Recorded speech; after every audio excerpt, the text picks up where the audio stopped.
Melvin, as far as the position you're playing right now, has it changed much at all from last season? For me personally, no.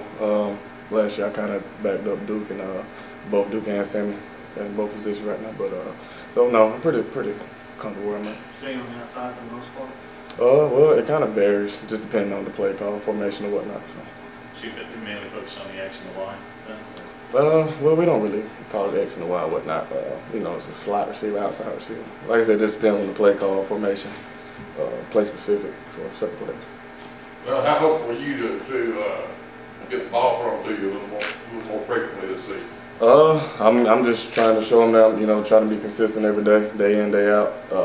My number gets called, I just be in position to make a play and continue doing what I'm doing right now, working hard. The receivers in general, how you feel like you got done? I feel like we have a really good receiving corps this upcoming season. We got a few guys that are back for their second and third year. A lot of guys ready to step up, and I think we should have numerous weapons out there that who can be the go-to guy at any moment. So I think we're doing pretty good so far. What have you seen out of the quarterback guys? I know for them it's a new experience with Nick not here. What have you seen out of those guys so far? They're battling. I can tell you this much: they're both, really all of them. They want it bad. I think it's a pretty good battle going on. They're both really good. We feel pretty good with either one, no matter what direction we're going at the moment. So we like them both. They both throw pretty good balls, and they're pretty consistent in passing game. Just disappointing to see Tony Stevens have to be all on the side after everything's been through the spring.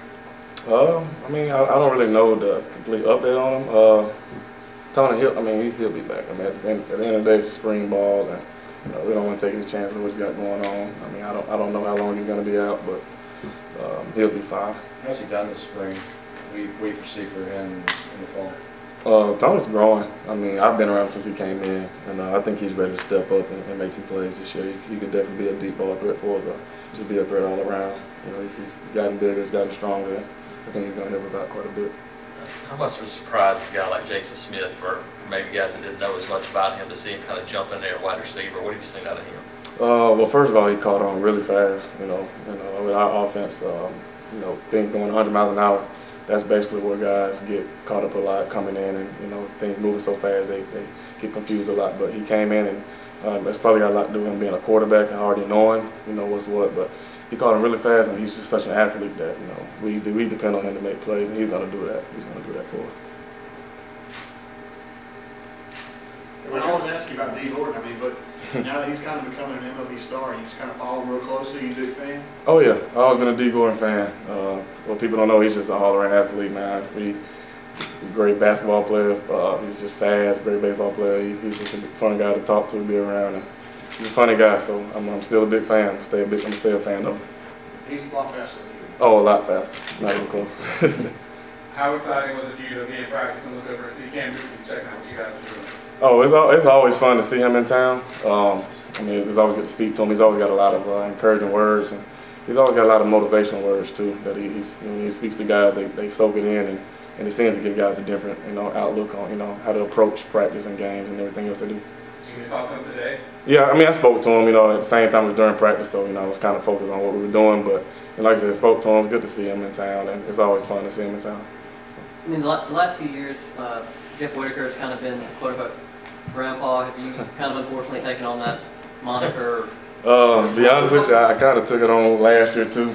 Matter of fact, almost since I've been here. But Jeff has got that old personality about him. But a lot of the guys look up to me, especially these younger freshmen coming in. They look at me as a very old person, which I am compared to a lot of these guys. But I'll take that role, and hopefully I can become a leader because of it. So. Does it seem to you the rest of the receivers, like Jeremy Johnson's, taking over that role the way you'd like him to? Oh yeah, Jeremy's. We've been comfortable with it since last year, but now that it's definitely it's time to shine. We have all the confidence in the world in Jeremy, and he's going to be dangerous, man. He can run a lot better than people may think, and we obviously all know what he can do throwing the ball, and he's going to be special.